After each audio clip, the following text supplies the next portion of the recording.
Alrighty, folks. Here we go. What is up, everyone? My name is Von, and today I'm going to be playing Oh, shit, wait a minute. Oh my goodness, this is embarrassing. I'm so sorry. That's not Neutopia. Oh. Whoops. Sorry. Now, in my defense,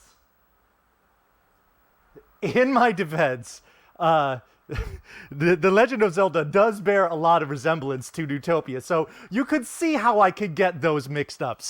But whew, that's embarrassing. Sorry, folks. Let's try and put that behind us. Okay, this is Neutopia for the TurboGrafx 16. Here we go. Alrighty. Alright, well, let's start over. What's happening, everyone? My name is Von. I'm going to be running Neutopia on the TurboGrafx 16 for you.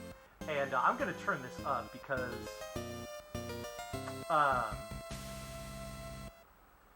as has been quite the theme throughout this marathon, and the last game was a shining example of this, there are a lot of games on the TurboGrafx 16 that have absolutely awesome soundtracks, and this game and the next one you're about to see are certainly no exceptions. So we will be showcasing a lot of these really, really hot tunes. So for those of you that are fans of Cat Jam, and why wouldn't you be, you might want to do like a little copy-paste deal, because you're going to be using it a lot throughout this entire run. Okay? Alright. Here we go. Let's get going in 3, 2, 1, now. So, here's your lore. In the middle of the night, in the peaceful Neutopia, the evil wizard Dearth beams himself down into the palace, absconds with the Princess Aurora. This is what summons our hero for this event. Everyone, say hello to Jazeta. Jazeta is being told here by the Temple Mother that Princess Aurora is gone, and he needs to go and get her back from Dearth. But in order to do so, he needs to retrieve the 8 medallions of wisdom that have been scattered all over the land, or lands, such as the case may be. And he needs to affix them here in the temple to open up that door behind her so that he can go to his evil lair and confront him face to face. So now we set out. Oops, get out of my way. Come on. Alrighty.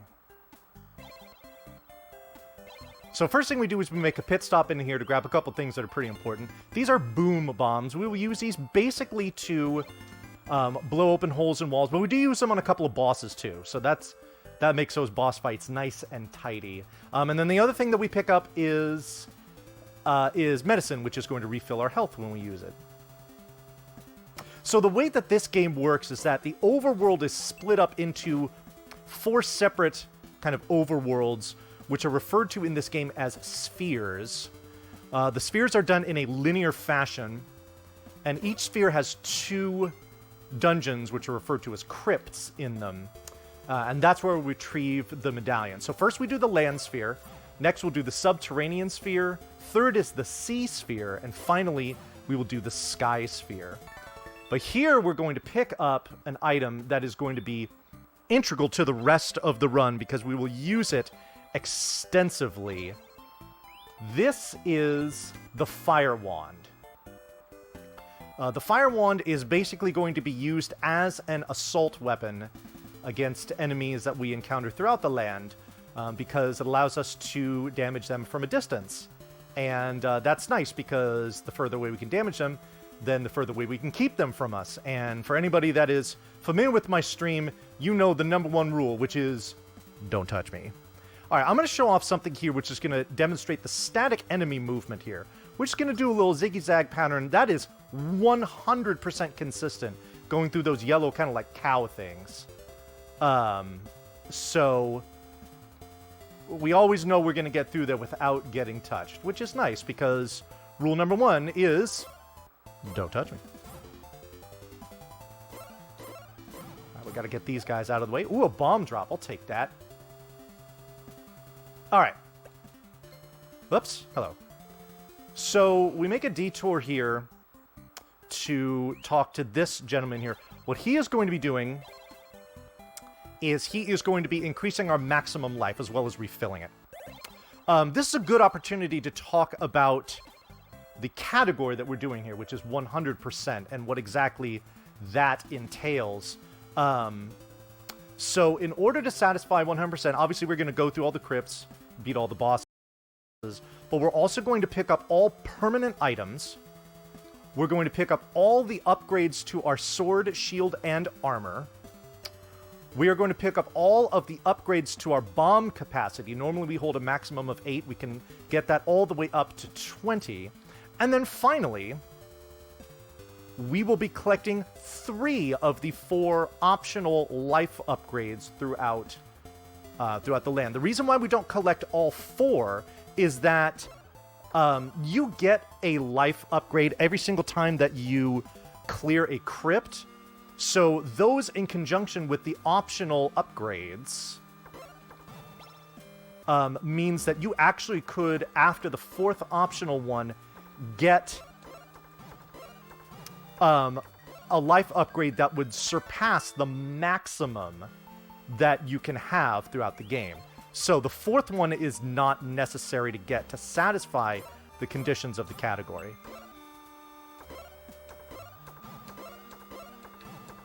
Also, I noticed some of you mentioning that there is some buffering going on. That is not on your end. That is on mine. We're just going to wait it out, so everybody just chill out, be patient, and ensure it will smooth itself out on its own after about, like, half an hour or so.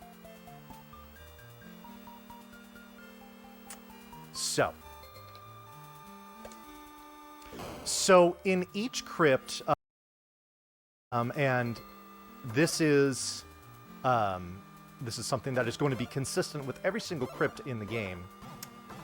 You need to collect a key that is unique to that crypt. You need this key in order to open the door to the boss's room.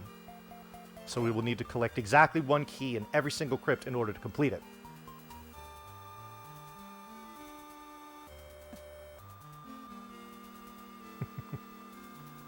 So, now,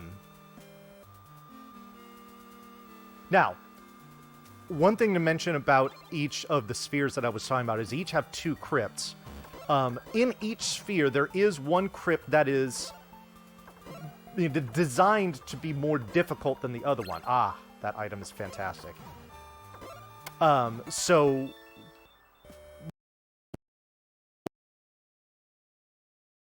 logic would dictate, especially if you're doing this casually, and especially if you talk to the townspeople and you listen to their tips, that you would do the crypts kind of in order. You'd do the easier one first, and then the more difficult one.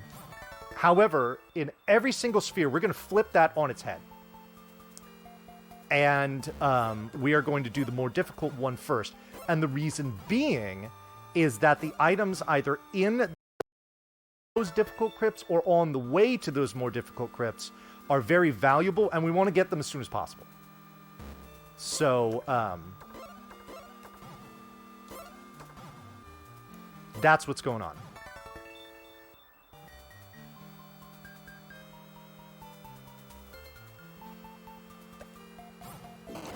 Ow.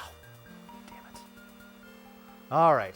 So this is the boss. This is the room before the boss. You can tell it is such because the door is brown. This is your indicator. Ooh, I'll take those, actually. All right. So here we go. We walk straight up and time it right. 3, 4, 5, 6 hits. And then we're going to wait for him to split open again. 1 more cycle should do it. 5 more hits. 1, 2, 3, 4, and 5. We're good. All right. Perfect boss fight. All right. So here is the first of our medallions.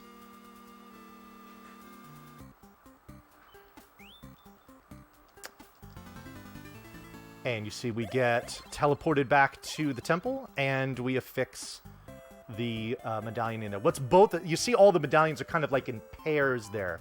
Once the pairs are united, that's going to open the way to the next sphere. So what we're picking up here is an item that is required for 100%, but also a really good idea to get for marathon runs. Hello. This is the Book of Revival. What this will do is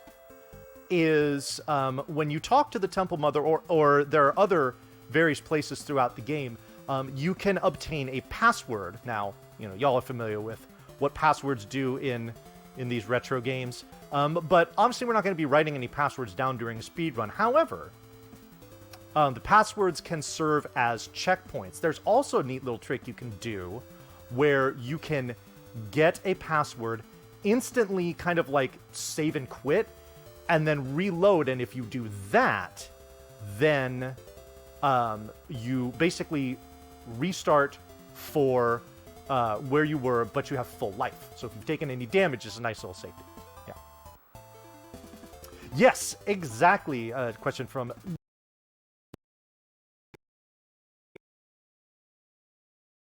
Game Freak.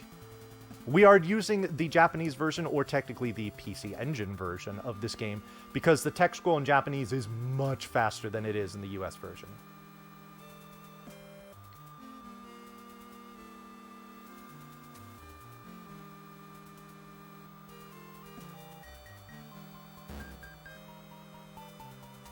Alrighty, so this here is a pair of rooms that I like to refer to as the Belfry, because it has these bats and then that you fight. The bats movement is very random, and unfortunately I am having a not so good Belfry because I had to chase that bat all the way down into the corner and then come all the way back around.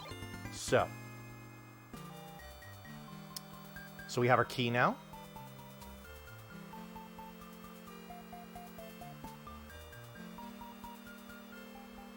Oh yes, it is, and that is not your fault. Yeah. Just, I mean, again, we'll probably be dealing with this for the next, I don't know, 15, 20 minutes, I'm guessing. It's just the way it goes. So, not a whole lot I can do about it while I'm in the middle of my run, so I apologize. But I also appreciate your patience. Here's our first armor upgrade.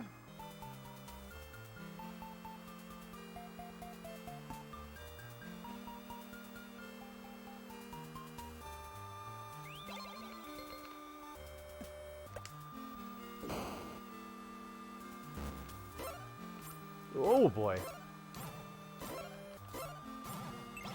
Not an ideal pattern there from those earwigs. Oh well. So some enemy movement is static, some of it is not, and then some of it kind of is, where they start out moving the right direction, but then we'll have variance after that. So 1, 2, 3, 4 bombs, and done. There you go. That's one of the great bosses that takes a lot of damage from bombs and can be dealt with very quickly.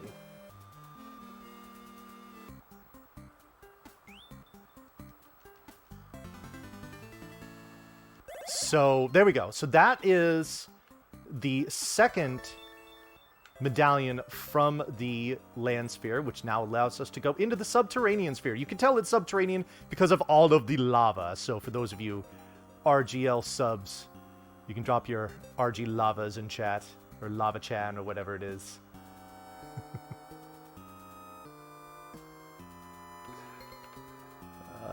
Stay out of my way, please. Thank you. Okay, good. Good, good, good. Alright, gonna take a little detour here to pick up a permanent item that we will use only once throughout the game. This item that we're about to pick up here is a jar of moonbeam moss. This is a usable item. It has infinite charges, and these crypts coming up here in the subterranean sphere are going to have rooms that will be dark, and the moonbeam moss will light them up. It'll actually light up a few rooms, where you use it once, and then its effect will endure for, I think it's 4 rooms, I believe.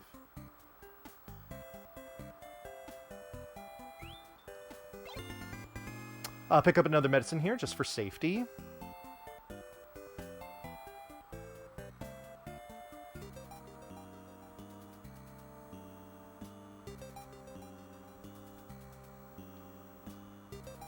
And we're on our way to Crypt 4. On our way there, we're going to pick up one more item, actually. It is a very, very necessary item in this game, and a fan favorite to some. So, yeah.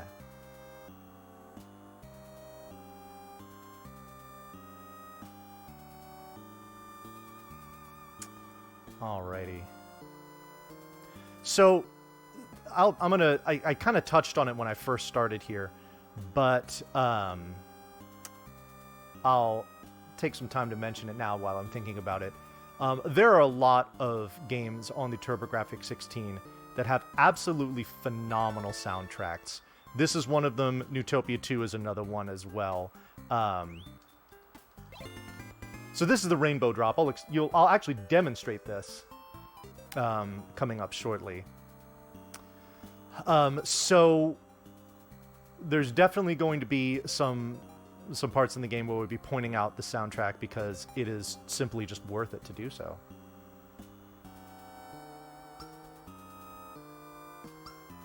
Ah, shoot. Okay. That is definitely a screen where the enemy movement is not fixed and they can walk right into your way there. Sometimes you can just slip right by. In fact, I'd say most times you can just slip right by there untouched, but not always. All right, so that's what the rainbow drop does. Normally that kind of river of that red water there would block your path, but the rainbow drop creates a little one-tile bridge that you can walk over. And we'll be using this extensively throughout the rest of the game. Certainly in a casual playthrough, this is something that is required.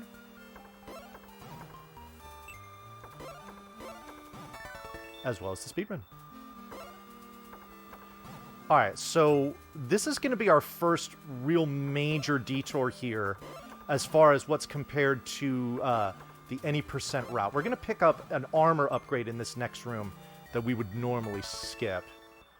It's just not necessary, and you'll see the reason why we skip it here is because we've got these turrets here that can be very rude, and it just takes a lot of time. You get dealt damage usually at least twice.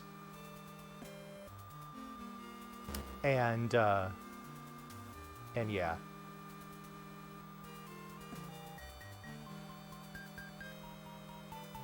But yeah, you see all these dark rooms that I'm going through here. I can light them up if I want to.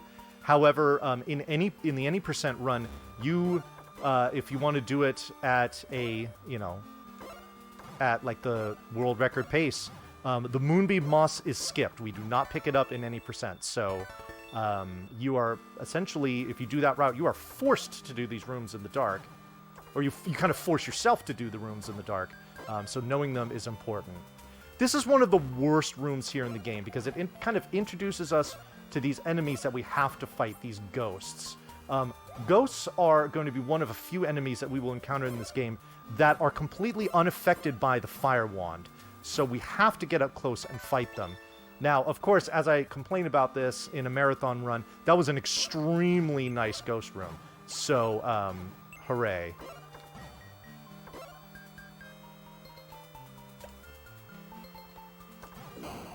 Taking a little bit of extra time to kill some enemies in there. Reason being is that those enemies will remain dead when we go back through that room. And the distribution of enemies when we go back is going to be make it very conducive for us to just walk right on through.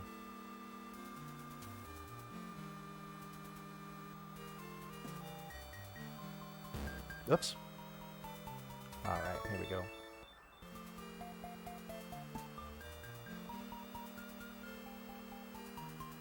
Alright, just a couple more rooms and then it's boss time. This is a very special boss. That is a very special ghost, too, that's being trolly. Here we go, final room.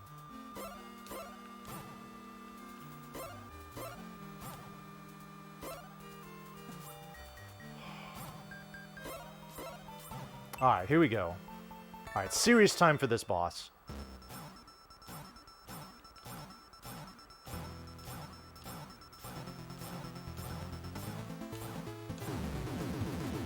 And there we go, it's as simple as that. So that boss is my friend Stunlock Earwig. The way that that boss works is that the only section of it that takes any damage is its tail. It's its very back segment. But all of its segments can be affected by your sword, even though they don't necessarily take damage. So what this allows us to do is just pile the entire boss up against the wall. You know, the sword hits through the entire stack, including the tail, doing damage to it, and basically just locking it in place. Hence the name.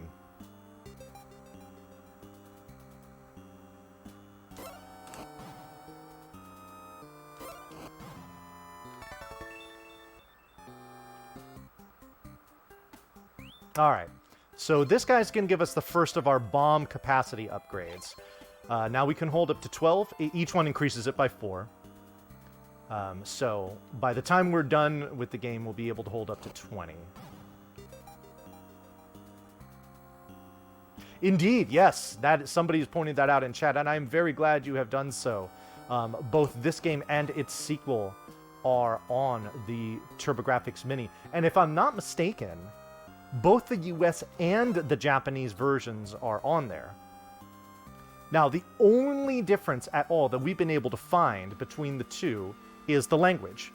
Everything else, the game plays identically. So, if you want to casual it, you know, and you don't speak Japanese, then you use the English version, assuming you speak that language too.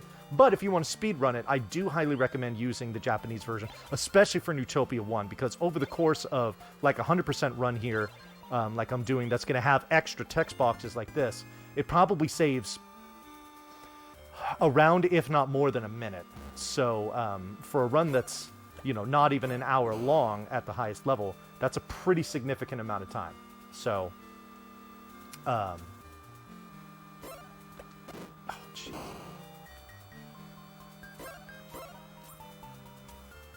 What are you gonna do?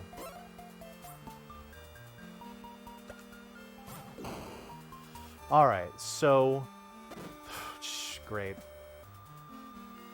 So there's a hole in the floor there where enemies just incessantly pour out of it. It's terrifying.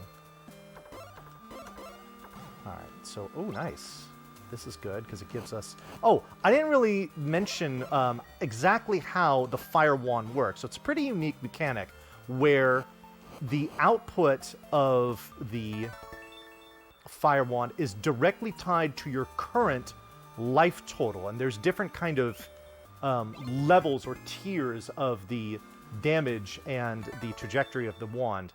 And those are if you have less than 4 segments of life, between 4 and 8, between 8 and 12, and then finally, the final segment, which we refer to as the good fire, is only when you have 12 or more full segments.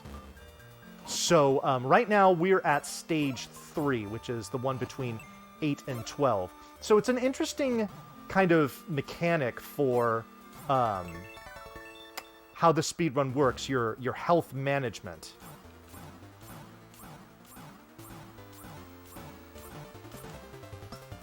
Oh, shoot. I meant to take damage there, but I didn't time it right. Alright, but it kind of puts this right into place to kill them easily. Alright. I think pretty much everything is smoothed out now. I realize I probably just jinxed myself by doing that. And, yep, there's the red square. I am a stupid person. Okay, that's okay.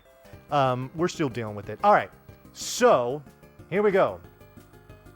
Both crypts in the the subterranean sphere done. Now we're on to the sea sphere. You can tell it's a sea sphere because of all the water. This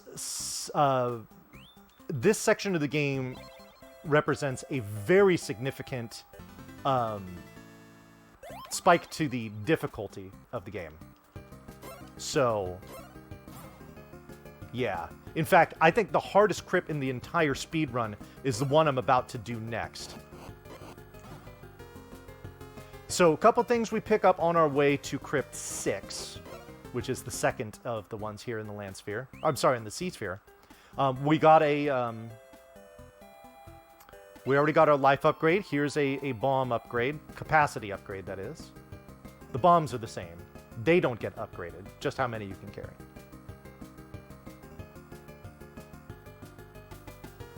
But then we're going to pick up an item here, which actually is a required item even if you're playing the game casually. You need to get this in order to enter the next crypt. However, for the speed run of the game, you will see why it is so coveted and so important. I am actually going to pick that up. We need all the health we can get for this next crypt. Alright, so we're going to pop in here, talk to this dude.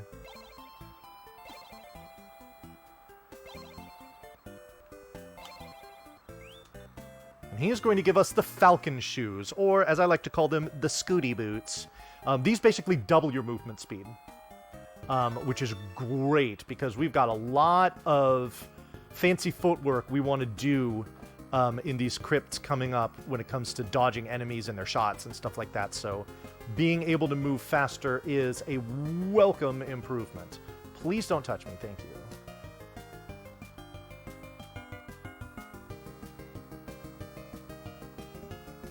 Yeah, this is also an example of the soundtrack really kind of showing off here. The music in the Sea Sphere is some of my favorite.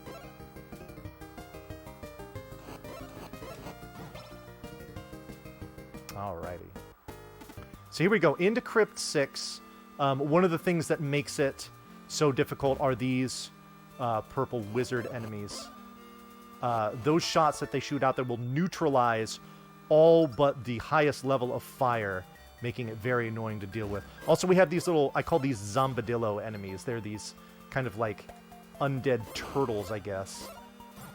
They are another enemy that cannot be affected by the fire wands, so that's why you saw me fighting them with my sword. Also is an introduction to what my friend Scala Kitty, who is a big super fan of this game, refers to as the kitty ghosts, because it looks like they have little whiskers. They only move diagonally, but their movement is very erratic, and it makes dealing with especially large numbers of them somewhat problematic.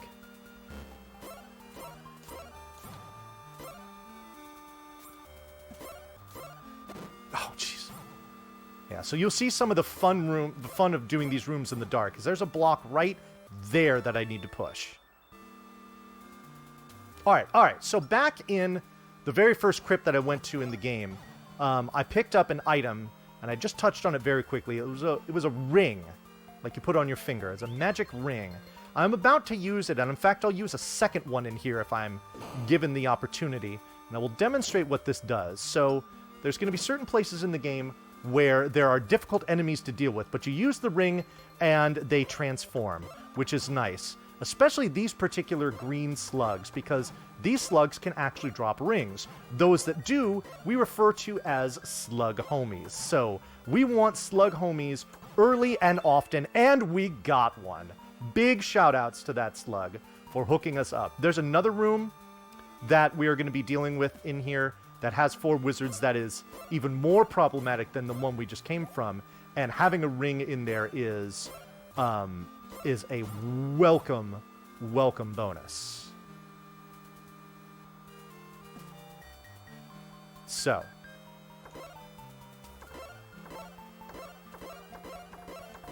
just gotta shove these guys out of the way.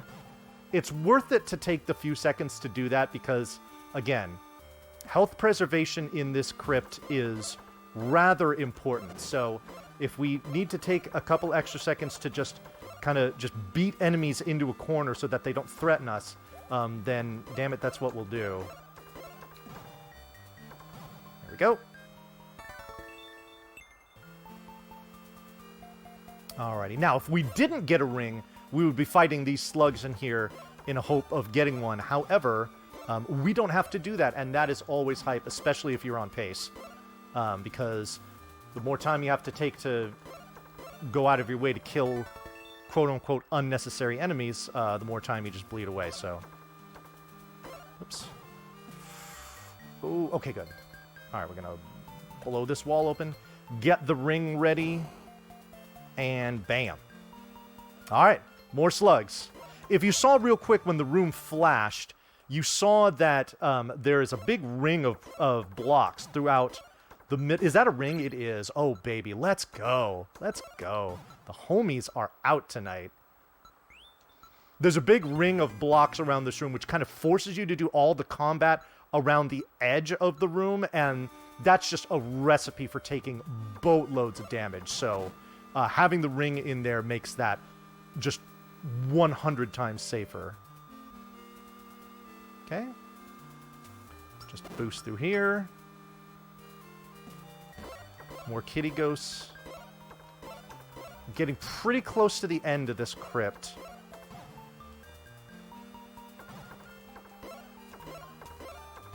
Push a block right. Hello? I didn't pick up that cherry. There it is. Okay. Alrighty.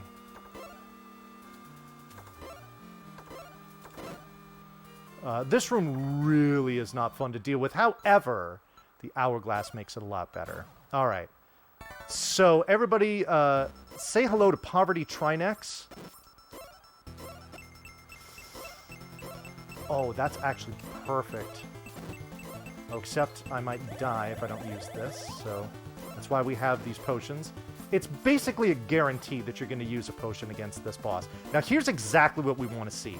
We want to see the head get positioned in such a way that is trying to return to the body, but we just keep bouncing it off the wall, and that was actually a really nice kill. It was sloppy in the beginning, but we made it through there. Also, yes, this is the room where you get the medallion, and you can die in here, which is extremely disheartening, but we're good.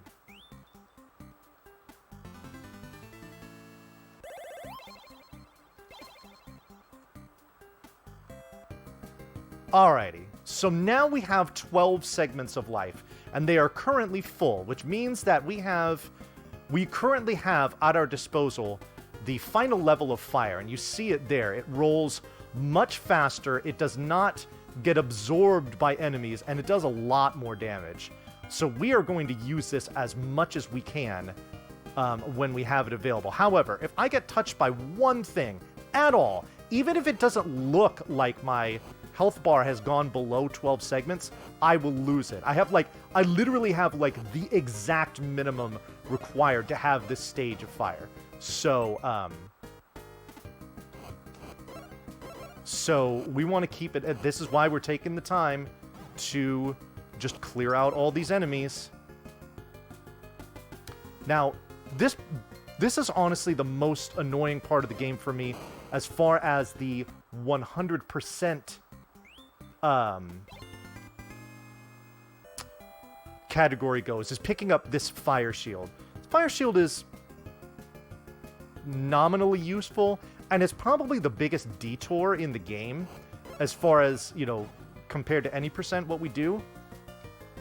Plus, it's just a great opportunity to get hit by randomly any of these things and lose your good fire, which is really helpful for this next crypt. So, I don't appreciate it all that much, but, you know, you gotta do what you gotta do, right?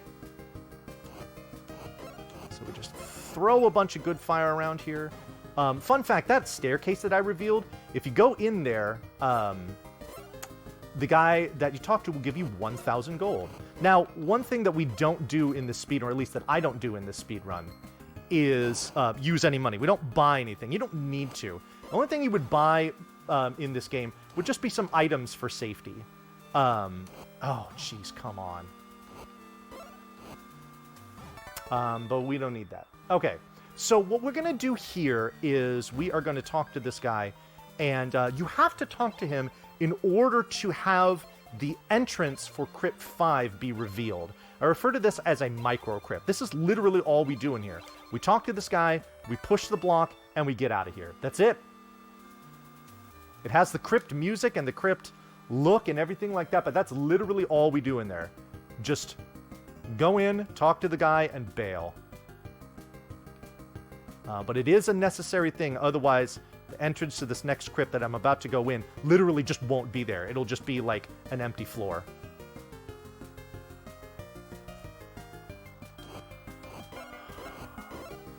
Alrighty, there we go. Perfect. Alright, now, I have a particular hatred for these tadpole enemies because the way that they move is very random, and they like to get real close to you. And I know we've discussed the rule before. They are not followers of the rule. So I dislike them in particular. I also dislike it when I press the 2 button and nothing happens. So come on, video game. Do me a solid here. Yo, Izzyman, thank you for the good luck. All right.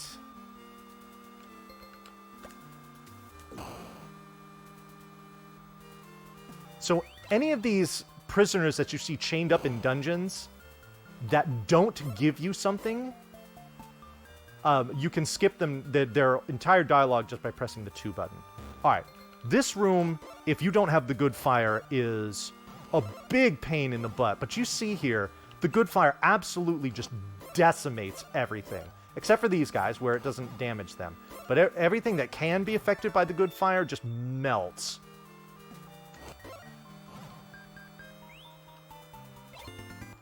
Let's see if I get out of here without getting hit by any of these. Good. All right. So that's a sword upgrade. This is something we normally skip in any percent as well. However, in 100%, we do pick it up. Yeah, you can kind of just create this kind of wave pattern where you just try to fill the room with as much of the fire as possible and just watch everything just get absolutely destroyed by it. Like, you just throw that one up and you can keep walking, let the fire do its work. All right. Key get. And now we can head on over to the boss of this crypt.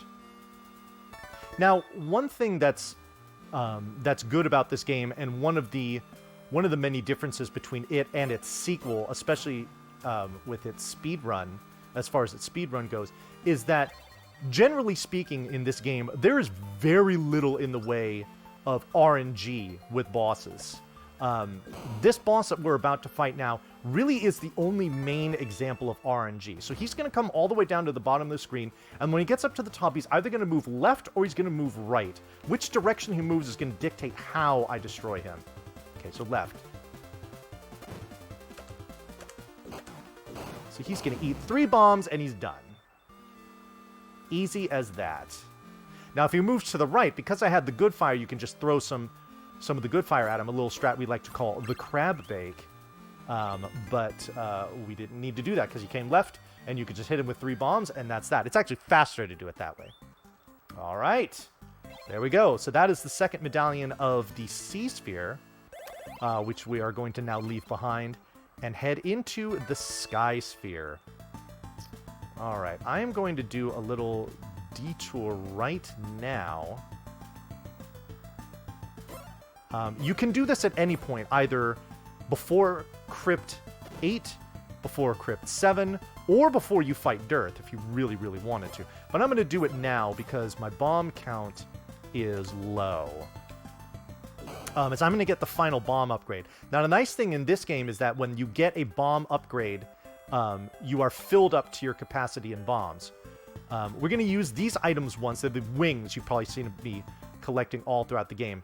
And they will teleport you back to the last person who gave you, or who offered you a password, which in this case is that Temple Mother. So, whoops, what am I, I'm like, where is my fire? So, that saves us a little time. That's the only time in the game that we use it. Now, I was going to say something else, and I forgot.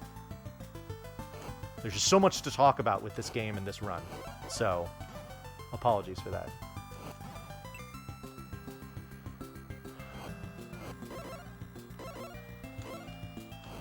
So here I'm going to use a technique. You saw me just kind of walking through that fire. It's a technique I like to call fire walking, where if you are dealing with enemies that A, don't shoot you, and B, can take damage from the fire wand, you can kind of just throw out that good fire and walk in the middle of the flames, and you'll essentially be untouchable. See if I can demonstrate it here. It's like, yeah, see, I just walk right by that guy, because when enemies are in their iframes from taking damage, they cannot hurt you. So if you're walking through their iframes and they're constantly being hit by that, then then you can move through safely. Can't really do it here because they shoot at you, but you can just kill them instead, and that's a great way to get by them.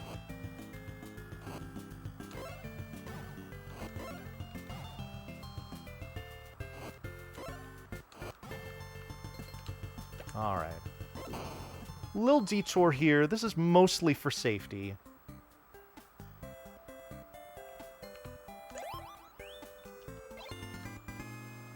We're going to pick up some 2 bottles of medicine.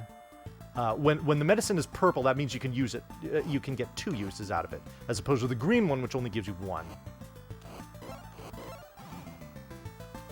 All right, we just roast everything in our path because I would like. Oh, dang it! Do I still have the good fire? I do. Okay. We would ideally like to just get to... Now I don't. Okay. But that's fine, because I'll kind of demonstrate something that I touched on before. This is something that we will only do for a marathon. I would only do it in a marathon setting, in a world record speed run. This just takes way too much time and doesn't give you really any great benefit. So here's someone in the world that will just give you a password. So we're going to say no, that we don't want to continue. We're going to go here to continue, and then the password's already filled in, so we just need to go to end. We can ignore what you're saying and move out, and you see that my life is full. So that whole chicanery probably takes about, I don't know, 8-ish, maybe 10 seconds to do. But it's a nice way to get your life refilled without having to use potions. It gives me... Because normally, those 2 potions that I grabbed there, which I normally would do in a speed run, if I don't have the good fire entering this crypt, which I'm about to do right now, I would use one right then. I would like literally use it in this room, because having the good fire, especially for the first half of this crypt, saves a ton of time. This room can be very trolly. We just need to kill this one ghost bird thing and then push a block. Please just go into the fire and die, and then push that block and we're good. All right. If you get a bad pattern from that enemy, it can take a very long time to get through. This is one of my favorite rooms to do, especially if you have the good fire, because you can just throw it in all directions and everything just disintegrates. Like, these mummies have a decent amount of HP, but not against the good fire. We just basically just steamroll right through them. This is another great place to have the good fire, because as you can see, these things can move very quickly on a mostly horizontal plane, but not so much vertically. So if you can just get to their side and throw the good fire at them, then it makes everyone's life a lot easier. All right, so we're going to pick up an item here that's basically going to break the rest of this game open. And I will demonstrate why right now. So this is the bell of the sky. I'm going to go ahead and ring it, and this door over here to the west is going to get flung open.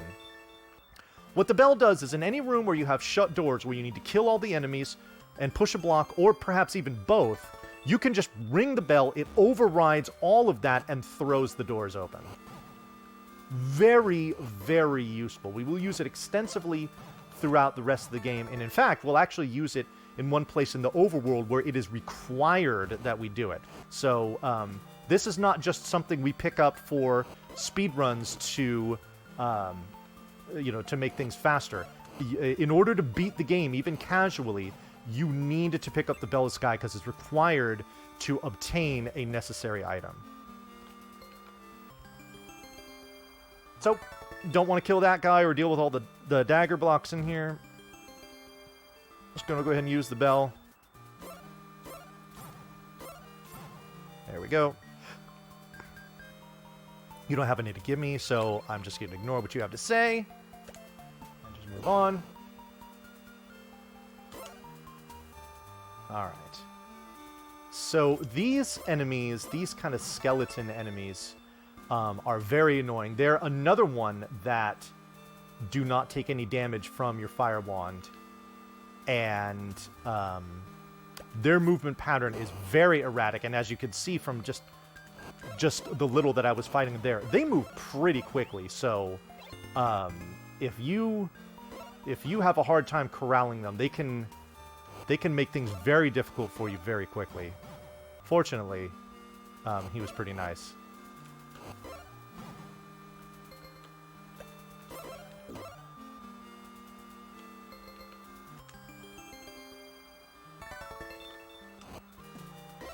Just, oh my goodness, are you kidding?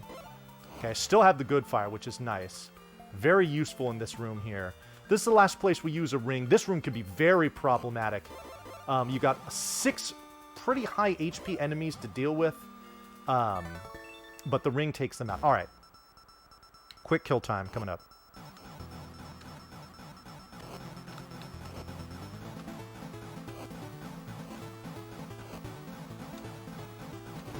There we go. That is a very particular quick kill on that boss, which is essentially necessary to defeat it. If you try to fight that casually, that boss is extremely difficult to deal with, mostly because it just has an absurd amount of HP. So, yo, wow, bro Sencha. I've seen quite a few raids come in here, yo. Appreciate the love. So for everybody that is coming in right now, you are watching Turbofest on RGL TV. It is the first marathon of its kind where we are spending an entire 3-day weekend celebrating the majesty that is the TurboGrafx 16 or the PC Engine and all of its related consoles. So we are just, I mean, we're really just in the middle of day 2. We've got a whole bunch of great action coming up. So if you are not familiar with this console and you enjoy retro speedrunning, then this is your destination for the rest of the evening, because you're going to see some really great speedruns, some really great games, and hopefully make some really cool discoveries that you wouldn't have been able to do or that you wouldn't have done otherwise. So yeah, this is a great event, and you're in the right place, folks.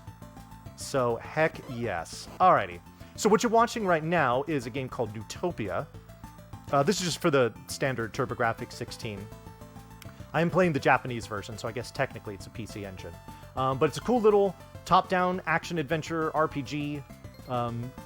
You might notice it has that The Legend of Zelda bears a lot of resemblance to this. That is not by accident. It did take a lot of inspiration from this game. So yeah. So if you're a fan of the retro Zelda games, then this is definitely one you'll like.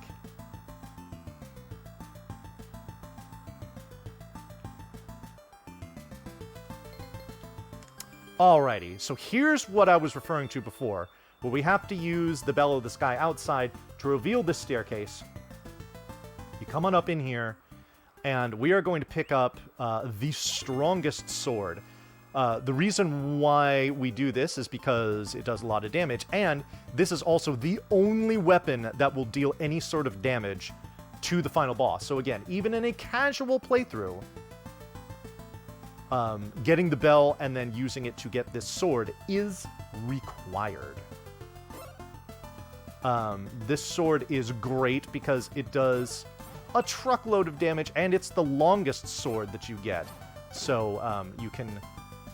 it's even easier to keep enemies at arm's length, or sword's length, such as the case may be, so that they cannot touch you, which is something that I greatly appreciate. Yeah, 1, 2, 3. Much, much faster dealing with these guys once you have this sword upgrade.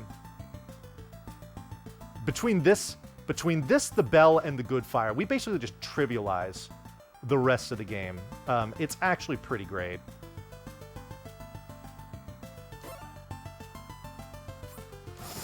Shoot, but I'm about to lose the good fire if you're just going to be a jerk.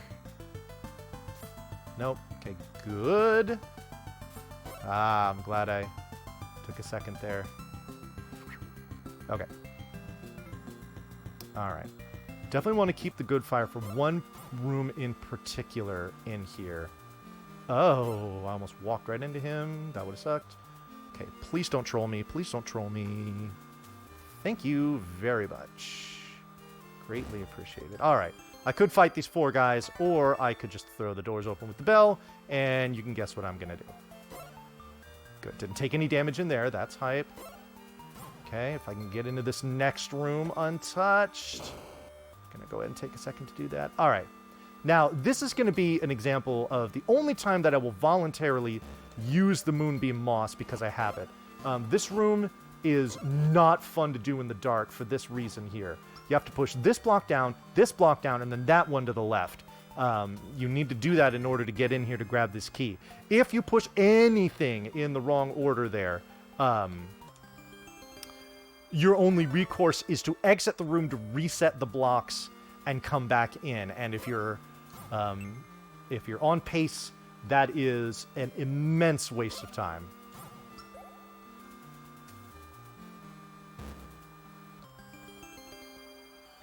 Alrighty.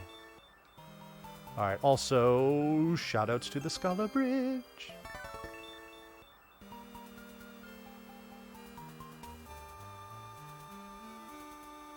Alright, are you gonna be nice?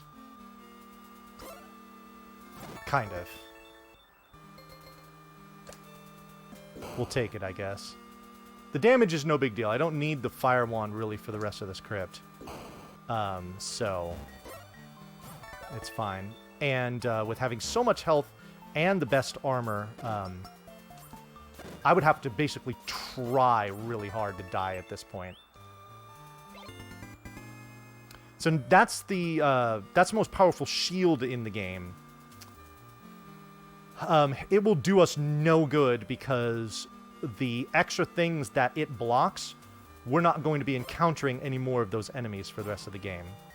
This one can also be a little tricky to do in the dark, but not as much as the other ones, so we forego the Moonbeam Moss there. All right, and now the bell really gets to shine here, or chime, such as the case may be. We're just going to throw this door open. We're going to throw this door open. And you know what? Just for fun, let's throw this one open too. That's cool. Unfortunately, we can't throw this one open with the bell because it is the boss door. It doesn't work on that. Speaking of the boss, don't blink when I fight this boss. The power of the strongest sword is going to be on full display here. 1, 2, and 3. We're done. That was an actual boss, folks.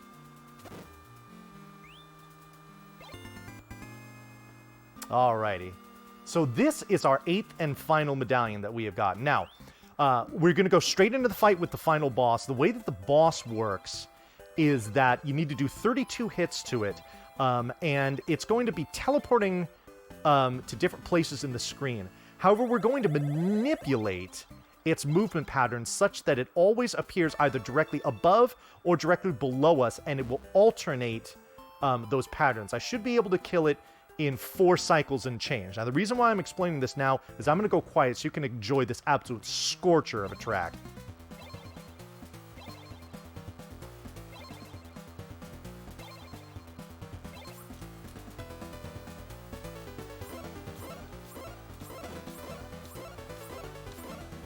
Okay, 8 above, that's good.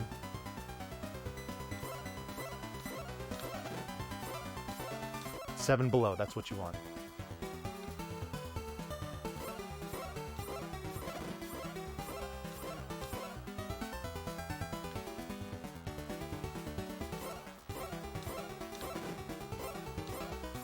Alright, 2 more hits and we're done. There we go.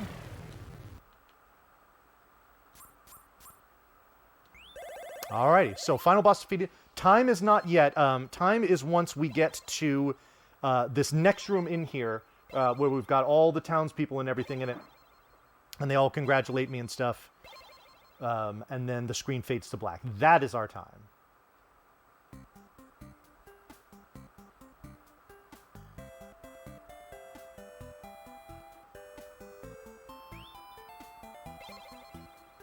Alright, here we go. It's coming up after this one here, and time. Alrighty. Wow.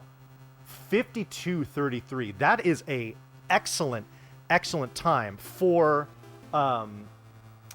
context, the world record for this category is a 51:56. 55? It's just short of 52 minutes. So to miss world record by about 40 seconds is great. Yes. Oh, it looks like we're having some, Oh, man. I know. The timing. Yeah. Shoot. I'm so sorry, folks. All right. Well, I tell you what. Well, that does it for Neutopia. But coming up next is the sequel to this game, which I will be running as well, and is a really awesome speedrun. So